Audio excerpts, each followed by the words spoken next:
মাশাআল্লাহ, কোণে আমাদের বেশ পছন্দ হয়েছে। তাহলে আল্লাহর নাম নিয়ে চলেন বিয়ের দিনটা ঠিক করে ফেলি। কি এটা? গেস কর। গেস করব কেন? আচ্ছা তুই যদি গেস করতে পারিস একটা প্রাইজ কাঁচা বাদাম। বাবা তো ভালো উন্নতি হয়েছে, এখন পুরো দিতে পারি। তুই আমাকে কত কিছু দিচ্ছিস, তুই আমাকে ভালোবাসিস, তুই আমাকে সময় দিস, তুই আমার জন্য খাবার আনিস। Thank you.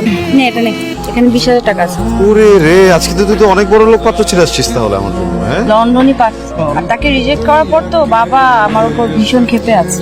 20,000 টাকার পাত্র ছিড়ে দিছি। এই টাকা দিয়ে তোর 2 মাসের খরচ হয়ে যাবে, 2 মাসের মধ্যে তোকে কিছু একটা ম্যানেজ করতে এত টেনশন আর কি আছে? আর তো একটা দিন সময় দে। তারপর তুই হঠাৎ করে একদিন চাকরি নিয়ে তোকে ফোন দিয়ে দিচ্ছি, চাকরিটা আমি পেয়ে গেছি আনিকা, শুনছো? এখন আর কেউ আটকাতে পারবে না।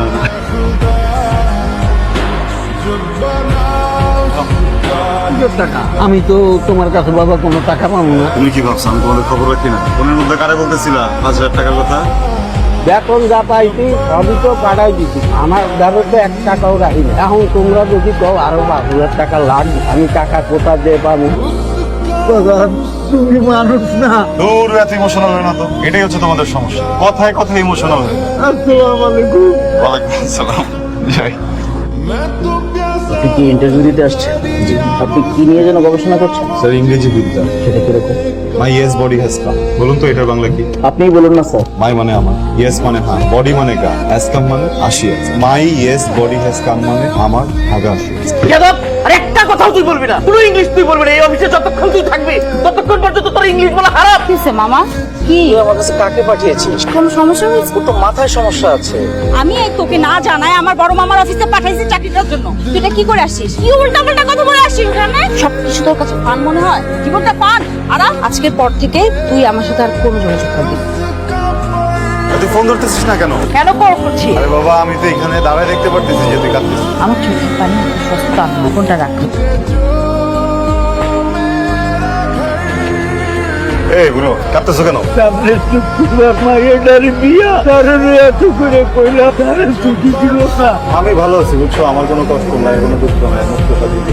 যখন খারাপ লাগে হাসি, যখন ভালো লাগে তখন হাসি। বাবা কোথায় যাচ্ছি বলো না। তোকে বাস্তবতা দেখাতে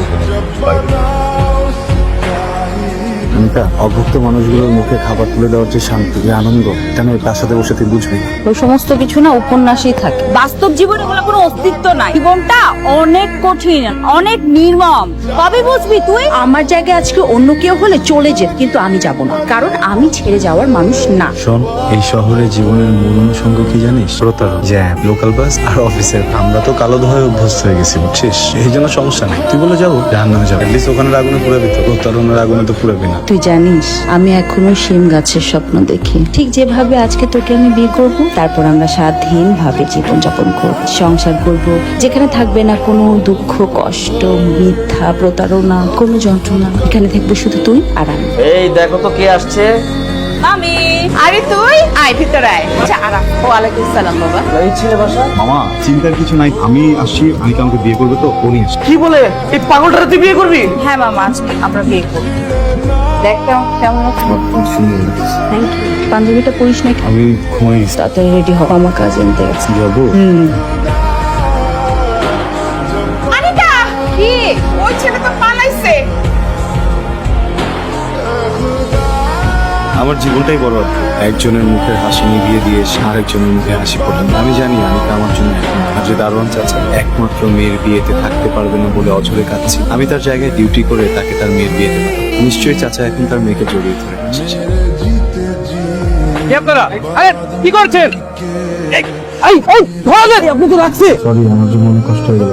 অদ্ভুত মানুষ তো আপনি। একে তো আমার জীবন বাঁচালেন, নিজের জীবন পরোয়া না করে এখন আবার আমাকে বলছেন যে আপনাকে কষ্ট দিলাম। মাগো, আসবো? আসো বাবা।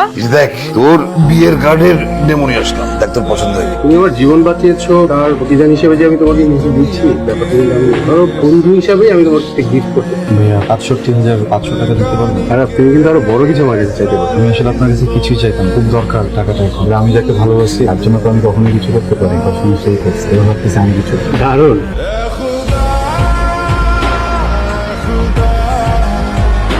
তুমি এখানে কেন এসো? এই বাড়িতে কি চাও তুমি? সময় কি নির্মম পরিবেশ দেখে তুমি ইচ্ছা করে আমি তোর কাছ থেকে পালাই গেলাম। আর আছে খুব ইচ্ছা করতিস তোকে একবার জড়ায় ভাবি, কিন্তু আমি না কখনো কল্পনা তো ভাবিনি তোর পাশে আমি ছাড়া অন্য কেউ বসবে। ব্যক্তিগত সম্পত্তি ভেবেছিলাম যেভাবে নাচে বেশি নাচবো, আর আজকের দিনটাতে আমি তোমার সিন ক্রিয়েট করতে চাচ্ছি না। এখান থেকে চলে গেলে বেটার। যাকে বিয়ে করতেছে তাকে মুখ দেখানোর টাকাটা দিবি, খালিয়ে তো চলে যাবো। 67,500 এই টাকাটার জন্য সবসময় পালা যেতাম বুঝছিস। আজকে আমি দিয়ে গেলাম, টাকাটার জন্য আসতে দেরি হচ্ছিল বুঝছিস। দিন পর্যন্ত আমি দেনাদার ছিলাম, তুই পাওনাদার। আজকে তো সব ঋণ শোধ করে দিবি, এখন থেকে আমি পাওনাদার, তুই দেনাদার। তোর কাছে যত ভালোবাসা পাই এটা হবে না, আমি মাফ করে দিলাম। ভালো থাকি। এই ব্রাদার, তুমি এখানে? আপনাকে বলছিলাম না দেখতে যাবো, দেখতে এসে নিজেই বিমুখ পেয়ে গেছি। Good luck. বুঝতে পারছি, তোমার বিয়ের দাওয়াত আমার খাওয়া হবে। আজ আমি আপনাদের সবাইকে একটা অদ্ভুত মানুষের সাথে পরিচয় করি। কারণ একটি বৃদ্ধ ব্যাংকের দারোয়ান যখন তার মেয়ের বিয়ের জন্য ছুটি পায় না, তখন এই মানুষটা তো বৃদ্ধ লোকের ডিউটি ড্রেস করে ডিউটি করে। আজ আমাদের শহরে যখন সবাই তাদের জীবন নিয়ে ব্যস্ত, তখন এই লোকটা তার নিজের জীবনের বড় না আমাকে ছিনতাইকারী হাত।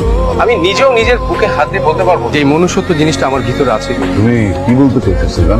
ওর একটা চাকরি নেই, ওর কোনো সামাজিক মর্যাদা নেই। আর যদি তাই হয়ে থাকে তাহলে আজ থেকে ও আমার ব্যবসায়িক পার্টনার। আমি বেশি হয়ে যাচ্ছে ভাই, প্লিজ বলতে দাও। এখন বলে না দিবেন আপনার মেয়ের হাত ওর। ঠিক আছে, আমার মনে হয় তোমার মুখ দেখার টাকা কিছুটা কম, আর তোমাকে শুধু আসলটা দিয়েছে, সুদটা দেয়।